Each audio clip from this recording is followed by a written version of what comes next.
dapat doon ipakita mo, mas mahal mo si Kristo kaysa sa tatay mo.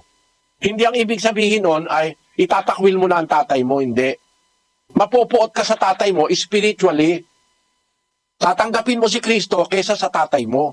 Kasi mas tama si Kristo. Meron kasing ganong magulang eh. May magulang, ayaw kay Kristo, pero yung anak niya gusto naman niya kay Kristo. Magkakaroon sila ng difference.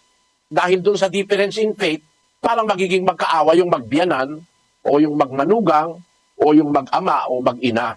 Hindi naman na ibig sabihin nun, magagalit ka sa nanay mo, tatay mo. Kailangan lang, ibigin mo si Kristo higit sa tatay mo at nanay mo.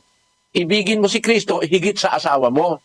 Kasi, siya ang pangunahing dapat ibigin ang Diyos, iibigin ang higit sa lahat. Pero hindi niya sinabing huwag mong ibigin ang tatay mo, nanay mo, asawa mo, kasi utos nga niya eh.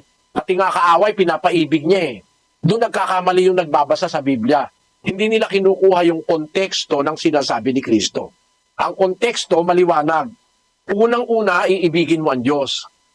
Ikalawa, ang kapwa mo tao. Pag inuna mo pa yung kapwa mo tao kaysa sa Diyos, nanay, tatay, kapatid, kaibigan, hindi ka magiging dapat kay Kristo. Dapat, in the issue of preference, unahin mo ang Diyos bago ang asawa, ina, ama, kapatid, unahin mo. Pag inuna mo yung ama, ina, kaysa sa Diyos, mahihiwalay ka sa Diyos, hindi ka maliligtas. Tandaan nyo, hindi po utos ng Diyos na magalit tayo sa tatay at nanay. Dapat nga igalang mo eh. Pati nga ang kaaway eh. Kung yung kaaway, iibigin mo, yung pakayang nanay mo, tatay mo na nagpalaki sa'yo, hindi mo mamahalin. Pero kailangan lang, ang pag-ibig sa tatay at sa nanay, pangalawa lang kay Kristo. Dapat nasa unahan siya. Ang Diyos ang una sa lahat sa atin.